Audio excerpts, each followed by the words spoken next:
नमस्कार। आज के हमारे इस खास विश्लेषण में बहुत बहुत स्वागत है।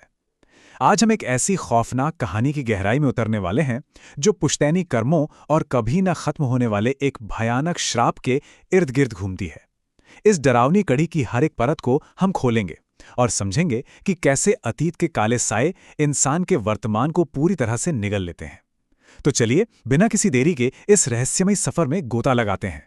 सोचकर देखिए, क्या होता है जब अपने वर्तमान की मुश्किलों से भागते हुए अचानक अपने ही परिवार के अतीत के भयानक पापों का सामना करना पड़ जाए।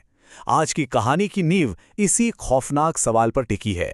कल्पना कीजिए कि कोई घरवालों से बचने के लिए मीलों दूर भागता है, सिर्फ ये महसूस करने के लिए कि वो असल में एक ऐसे जाल में फंस गया है जो दशकों पहले उसी के परिवार ने बुना था।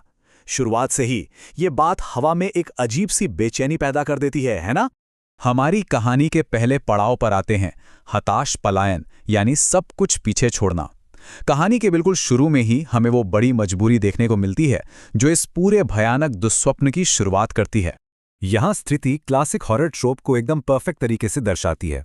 मुख्य किरदार मानव और सिद्धि दुनिया से खुद को बिल्कुल अलग कर लेते हैं। परिवार उनके रिश्ते के सख्त खिलाफ हैं, उनके पास कोई और रास्ता नहीं बचता तो वो आधी रात को एक ट्रेन पकड़कर भागने का फैसला करते हैं। और उनकी मंजिल क्या है? एक ऐसी सुनसान वीरान पुश्तैनी जगह जहां सालों से कोई नहीं गया। मतलब वो खुद ही अपने लिए एक ऐसा पिंजरा चुन लेते हैं जहां से मदद मांगना लगभग नामुमकिन हो जाता है। अब बढ़ते हैं दूसरे हिस्से की तरफ, एक अशुभ यात्रा, शांतावाड़ी का रास्ता। जैसे जैसे कहानी आगे बढ़ती है, एक अजीब सी शांति और खतरे का एहसास होने लगता है। अक्सर ऐसा होता है ना कि पीछे मुड़ने की चेतावनी मिलती है लेकिन उसे नजरअंदाज कर दिया जाता है। बस यहां भी कुछ ऐसा ही होता है। सुरक्षा से कोसों दूर हो चुके इन किरदारों के सफर को जरा ध्यान से देखिए। रात 12:30 बजे उनका सफर शुरू होता है। उसके बाद पूरे 24 घंटे की थका देने वाली लगातार यात्रा, और आखिरकार 22 घंटे बाद रात के घने अंधेरे में वो दूर दराज के शांतावाड़ी गांव पहुंचते हैं। अब इतनी लंबी दूरी उन्हें किसी भी तरह की भारी मदद से पूरी तरह काट देती है। वो अब एकदम अकेले हैं, कोई बैकअप नहीं। और फिर आता है खतरे का पहला सीधा संकेत। शांतावाड़ी पहुंचने पर जब वो ऑटो वाले से ठाकरों के बंगला नंबर 713 चलने को कहते हैं तो वो बुरी तरह घबरा जाता है। वो साफ मना कर देता है और किशोर नाम के एक पिछले ड्राइवर की डरावनी कहानी सुनाता है कि कैसे उसे परछाई दिखी और वो हफ्ते भर बुखार से नहीं उठा। ये चेतावनी एकदम साफ थी, वो जगह इंसानों के लिए नहीं है। कहानी के तीसरे हिस्से में हम पहुंचते हैं बंगला नंबर 713 पर और देखते हैं ताला टूटने का दृश्य। लेकिन जैसा कि हर अच्छी हॉरर कहानी में होता है, चेतावनियों को अनसुना कर दिया जाता है। मानव और सिद्धि आखिरकार अपनी मंजिल पर पहुंच ही जाते हैं और यहीं से वापसी के सारे दरवाजे हमेशा के लिए बंद हो जाते हैं। यहाँ ये जो 30 का विशाल अंक है, ये कोई आम नंबर नहीं है। ये उन सालों की गिनती है जितने समय से ये पुश्तैनी बंगला बंद पड़ा था, पूरे 30 साल।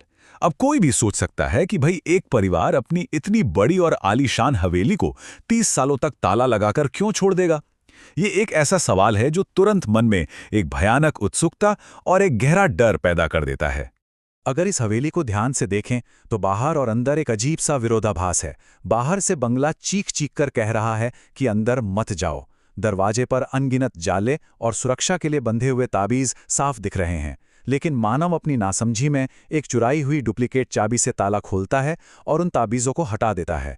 अंदर जाने पर सिद्धि वहां की पारंपरिक नक्काशी देखकर हैरान रह जाती है।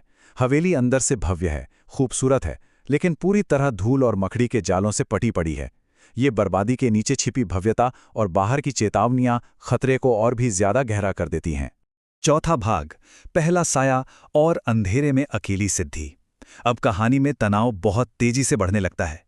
दरवाजे का ताला तो टूट चुका है, सील खुल चुकी है और अब उस जगह का वो जानलेवा अकेलापन अपना असली रंग दिखाना शुरू करता है।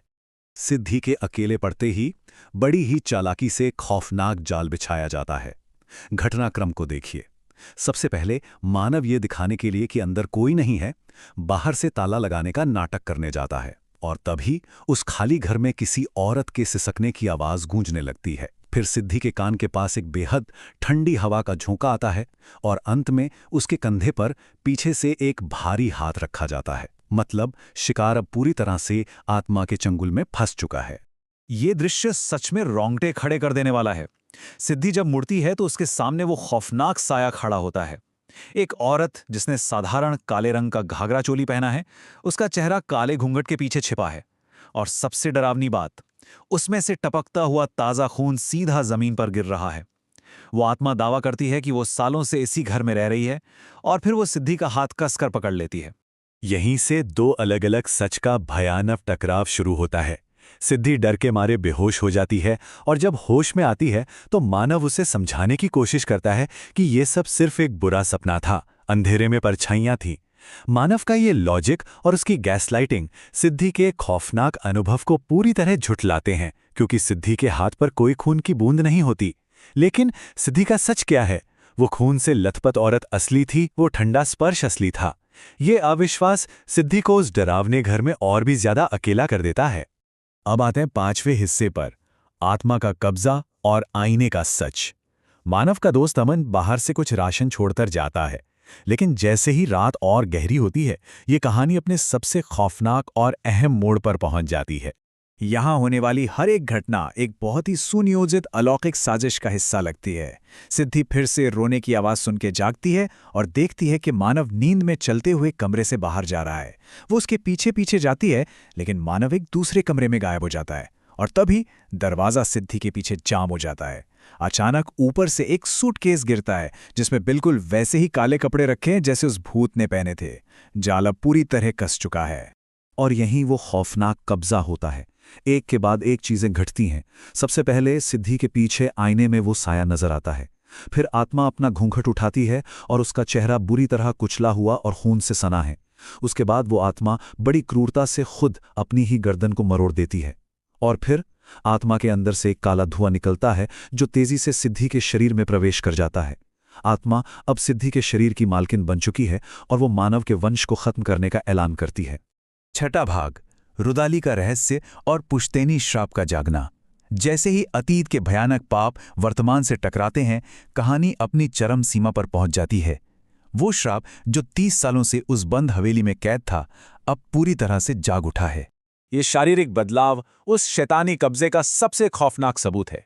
जब मानव अचानक पसीने से तरबतर होकर नींद से जागता है, तो उसके सामने बैठी सिद्धि अब सिद्धि नहीं रही। काले कपड़े, एकदम काली हो चुकी आंखें और मुंह से निकलते कीड़े और गंदी लार। ये दृश्य साफ दिखाता है कि सिद्धि के इंसानियत को उस बदले की आग में जल रही आत्मा ने पूरी तरह से कुचल दिया है। आत्मा के ये शब्द इस पूरी कहानी की जान है। वो कहती है कि तुम अपनी मौत खुद लाए हो। 30 साल पहले तेरा पूरा खानदान यहां से भाग गया था, अब तू कीमत चुकाएगा। ये शब्द बताते हैं कि ये सिर्फ एक भूतिया घर का मामला नहीं है, ये पुश्तैनी कर्मों का फल है। 30 साल पहले मानव के परिवार ने जो किया था, उसी से बचने के लिए उन्होंने हवेली पर ताला जड़ा था। लेकिन इंसान अपने अतीत से भाग नहीं सकता ना। अब सस्पेंस अपने चरम पर है। मानव के परिवार ने आखिर किसका और क्या बिगाड़ा था? आत्मा के कब्जे वाली सिद्धि के इशारा करने पर मानव एक भारी अलमारी खिसकाता है, और उसके पीछे उसे काले कपड़ों में उसी खूबसूरत औरत की एक छिपी हुई तस्वीर मिलती है। जैसे ही वो उस तस्वीर को उतारकर पलटता है, उसके पीछे बस एक ही शब्द लिखा होता है। तस्वीर के पीछे लिखा वो शब्द था रुदाली। रुदाली यानी पारंपरिक रूप से वो पेशेवर औरतें जिन्हें अंतिम संस्कार में शोक व्यक्त करने और रोने के लिए बुलाया जाता है। और इसी के साथ हम एक बहुत बड़े रहस्य के कगार पर खड़े हो जाते हैं। जो औरत दूसरों के दुख में रोने का काम करती है, आखिर उसके साथ इस हवेली में ऐसा क्या हुआ था जो उसका अपना दर्द एक भयानक श्राप बन गया? उस तस्वीर वाली औरत की असली कहानी क्या है?